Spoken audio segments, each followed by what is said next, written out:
በአንድ ጀንበር ህይወት ሲቀየር አይታችኋል።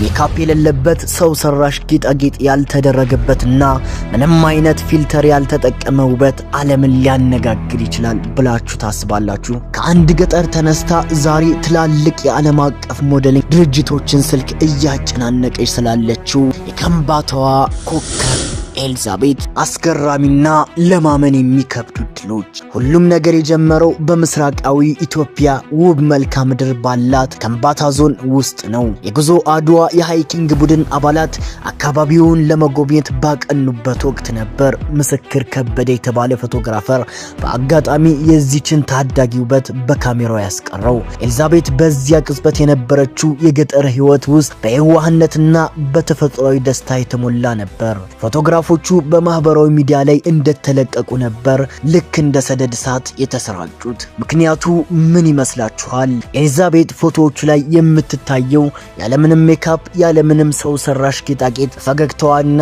በየዋህነቷ በተሞላው አስተያየቷ ብቻ ነው። ይህ ደግሞ የኢትዮጵያውያን ሴቶች እውነተኛና ተፈጥሯዊ ውበት ፍንትው አድርጎ የሚያሳይ በመሆኑ የብዙዎችን ልብ በአንድ ጊዜ ማሸነፍ ችሏል። አሁን ወደ ዋናው ጥያቄ እንመለስ። ኤልዛቤት እድሎቿን ከተጠቀመችባቸው እስከምን ያህል ርቀት መጓዝ ትችላለች? መልሱ ወሰን የለውም የሚል ነው። በመጀመሪያ ደረጃ የቪዚት ከምባታ ይፋዊ መረጃ እንደሚያመለክተው አሁን ላይ ትላልቅ ዓለም አቀፍ የሞዴሊንግ ድርጅቶች መልእክቶችንና ጥያቄዎችን እየላኩላት ይገኛሉ።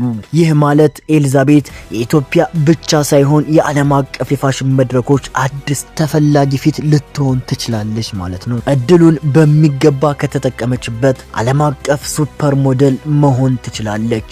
በፓሪስ በሚላንና በኒውዮርክ የፋሽን ሳምንታት ላይ የኢትዮጵያን ተፈጥሯዊ ውበት ወክላ የመቅረብ እድል አላት። ታዋቂነቷ ዝም ብሎ ለዝና ብቻ ሳይሆን ሀገሯን በዓለም መድረክ እንድታስጠራ ትልቅ በር ይከፍትላታል።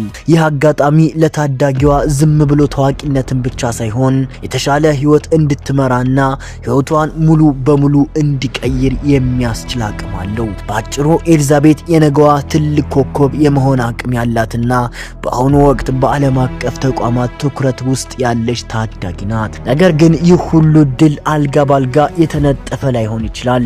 በፋሽንና በሞዴሊንግ ኢንዱስትሪ ውስጥ ያሉ አካላት ላይ ጠንከር ያለ ማስጠንቀቂያ እየተሰነዘረ ይገኛል። የሞዴሊንግ ኢንዱስትሪው እዚች ልጅ ላይ እንዳተኙባት የሚሉ ድምጾች እየተበራከቱ ነው። ምክንያቱም አንዳንድ ጊዜ እንዲህ አይነት የተፈጥሮ ተሰጥኦ ያላቸው ልጆች በኢንዱስትሪው ቁማር ተበልተው ወይም ተገቢውን ጥቅም ሳያገኙ ሊቀሩ ይችላሉ። ለዚህም ነው የክልሉና የአካባቢው ማህበረሰብ ይህ የመጣላትን እድል በተገቢው መንገድ ጥቅም ላይ እንዲውልና ህይወቷን እንዲቀይረው አስፈላጊውን ድጋፍ ለማድረግ እየተንቀሳቀሱ ያሉት።